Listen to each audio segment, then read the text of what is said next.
Kwanza hatua leo ya hii ni hatua ya awali na ni hatua ya kawaida kabisa. Ni hatua ya kiutaratibu wa mashauri. Kwa mujibu wa kanuni za uendeshaji wa mashauri, baada ya sisi kufaili mashauri yetu au malalamiko, upande wa pili wa serikali pamoja na tume wameleta majibu yao, na leo kikao cha leo ilikuwa ni kwa mrajis au mbele ya naibu mrajis kujiridhisha kwamba pande mbili zime comply na amri ya mahakama ya kuleta majibu, pamoja na kwamba kila kitu kiko sawa. Ingelikuwa kila kitu kimekamilika, maana yake hatua inayofuata ni kwenda kupangiwa jaji, kwa maana mafaili haya kurudi kwa jaji mkuu ili ayapangie majaji. Lakini kwa sababu majibu ya serikali na tume tumeyapata leo, tumeomba tupewe muda kwa ajili ya kuyasoma ili tujiridhishe kama kuna haja ya kufaili majibu ya majibu, wanaita rejoinder.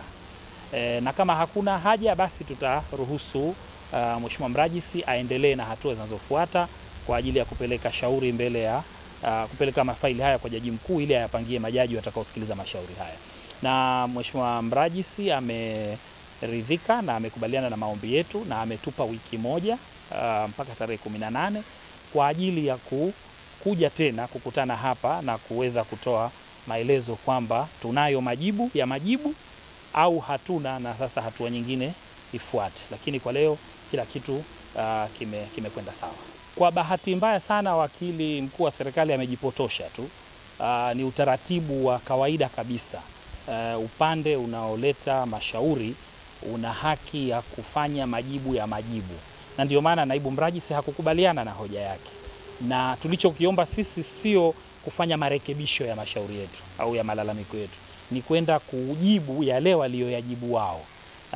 Ni bahati mbaya msimamo kama ule unatoka kwa wakili mkuu wa serikali, lakini ni utaratibu wa kawaida na ni haki ya mleta malalamiko au mleta madai kuomba kufanya rejoinder. Kwa hiyo sisi tulichokiomba ni rejoinder, na kwa sababu wametusave, ingelikuwa tumesaviwa au tumeletewa majibu mapema kabla ya leo, basi leo tungekuwa tunajua tunakuja kufanya majibu ya majibu au hatuna haja ya kufanya majibu ya majibu, tuende kusikiliza pingamizi za awali ambazo zimewekwa kwenye majibu yao. Sasa taratibu za kimahakama ziko wazi, hakuna ramli. Taratibu za kimahakama ziko wazi, hakuna siri. Ndio maana unapofaili document unampa na upande wa pili, hakuna siri. Kwa hiyo ndio maana majibu yao wametuletea sisi, kwa sababu ni haki yetu tupate. Kwa hiyo nasema haikuwa hoja hata kidogo, na ndio maana naibu mrajisi hakuweza kuentertain na akaamrisha kwamba sisi tupewe muda wa kwenda kuyasoma ili baadaye tuamue kama tunajibu au hatujibu.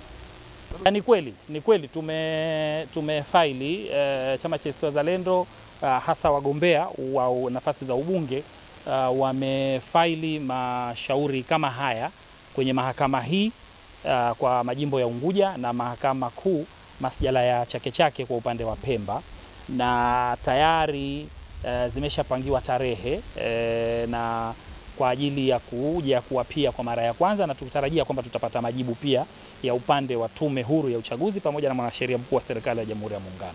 Kwa hiyo ni kweli na confirm kwamba mashauri hayo yapo mahakamani, yameshafailiwa, na najua kwamba ndani ya siku chache zijazo, hasa tarehe 14 na 15 na 17, basi tutakuja tena hapa kwa ajili ya mashauri ya wabunge.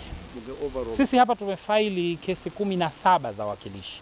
Leo zilizokuja ni 15. 2 zitakuja kesho kutwa nafikiri, kwa sababu tarehe 15 2 zitakuja tarehe 15 za uwakilishi. Kwa hiyo jumla kesi zote ni 17 za uwakilishi kwa upande wa Unguja, na kwa upande wa Pemba tumefaili kesi 8 za uwakilishi. Asante sana.